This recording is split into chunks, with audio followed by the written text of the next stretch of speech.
Ukrayna polisi ölkəsində savaş gedən ərazilərdə müharibə cinayətlərində iştirak eləmiş Azərbaycan vətəndaşları ilə bağlı məlumatı Azərbaycan hökuməti ilə bölüşüb. Bu haqda Azadlıq Radiosuna Ukraynanın milli polisi məlumat verib, lakin onlar məxfilik və şəxslərin olduqları yeri tərk etmə ehtimalını nəzərə alaraq detallı informasiyanı bizimlə bölüşə bilməyəcəklərini deyiblər. Söhbət Rusiyanın Wagner və Redut özəl hərbi şirkətlərinə qoşulmaqda ittiham olunan şəxslərdən gedir. Onların müharibə əsirlərinin və mülki şəxslərin edamı, habelə cinsi zorakılıq kimi müharibə cinayətlərində iştirak etdikləri ehtimal olunur. Ukrayna milli polisi bu əməllərdə təqsirli bildiyi 280-dan çox xarici muzlu haqqında məlumatı digər dövlətlərlə bölüşüb. Bu ölkələr Azərbaycan, Ermənistan, Bosniya və Hersegovina, Moldova, Qazaxıstan, Özbəkistan, Tacikistan və Türkmenistandır. Wagner və Redut qanunsuz hərbi birləşmədir və bir sıra ölkələr onları terror təşkilatı kimi, cinayətkar dəstə kimi tanıyır. Hüquqşünas Namizəd Səfərov deyir ki, Azərbaycan qanunlarına görə qanunsuz hərbi birləşmələrdə iştirak cinayətdir. Azərbaycan Respublikasının qanunvericiliyində qanunsuz silahlı birləşmələrin tərkibində iştirak etmə məsuliyyəti nəzərdə tutulur. Onların əksəriyyətinin barədə Azərbaycan dövlətinin məlumatı olur, yəni bu barədə məlumat alır və onların istənilən biri Azərbaycana qayıdan kimi onlar haqqında cinayət çıxarılır və həbs olunur. Cinayət Məcəlləsinin 114-cü maddəsinə görə muzlu kimi digər ölkədə hərbi əməliyyatlarda iştirak edən Azərbaycan vətəndaşını 5 ildən 11 ilədək həbs gözləyir. Qanunvericilikdə nəzərdə tutulmayan silahlı birləşmələrdə iştirak insanların ölümünə və ya ağır nəticələrə səbəb olarsa, həbsin müddəti 20 ilədək uzana bilər. Rusiya qanunvericiliyi də federal qanunla nəzərdə tutulmayan silahlı birləşmənin yaradılmasını qadağan eləyir və rəsmi Moskva dəfələrlə açıqlayıb ki, Wagner özəl hərbi birləşməsinin Rusiyada heç bir hüquqi statusu yoxdur.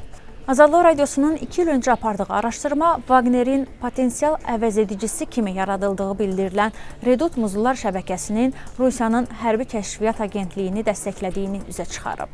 Azadlıq Radiosu məsələ ilə bağlı Azərbaycan Xarici İşlər Nazirliyi, Daxili İşlər Nazirliyi, Baş Prokurorluq, Dövlət Təhlükəsizlik Xidmətinə həm yazılı sorğular göndərib, həm də telefonla zənglər eləyib. Bir neçə gündür ki, yazılı və telefonla suallarımıza cavab verilmir.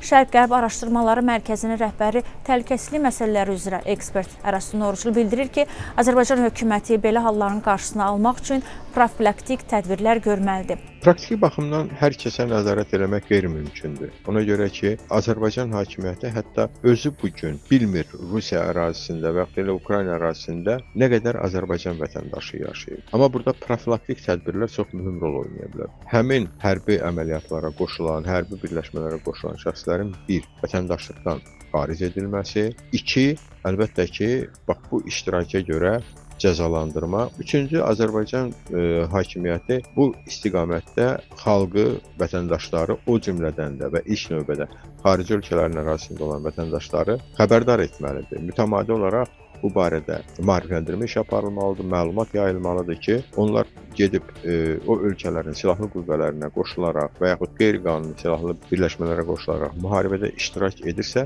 onlar artıq cinayət törətmiş şəxslər sayılırlar. Əraslı Noruçlu bildirir ki, müharibə cinayətlərində iştirak edən şəxslərin də mühakiməsində şəffaflıq önəmlidir. Bildirir ki, bu çəkindirici xarakter daşıya bilər. Europol, Avropa İttifaqının Hüquq Mühafizə Əməkdaşlığı Agentliyinin dəstəyi ilə oktyabrın 30-da Ukrayna və Moldovada eyni vaxtda 70 evdə əməliyyat axtarışı edilib. Ukrayna Milli Polisinin yaydığı məlumatda deyilir ki, mülki şəxslərin və əsirlərin edam edilməsi, qadağan olunmuş silahlardan istifadə və digər hərbi cinayətlər faktını təsdiq edən sənədlər, video çəkilişlər, telefon qeydləri, şahid ifadələri toplanıb. Ümumilikdə 600-dən çox şəxsin kimliyinin müəyyənləşdirildiyini deyir. Europolun mətbuat xidmətindən Azadlıq Radiosuna bildirildi ki, agentliklə Azərbaycan hökuməti arasında əməliyyat sazişi imzalanmayıb deyə onların birbaşa məlumat mübadiləsi yoxdur.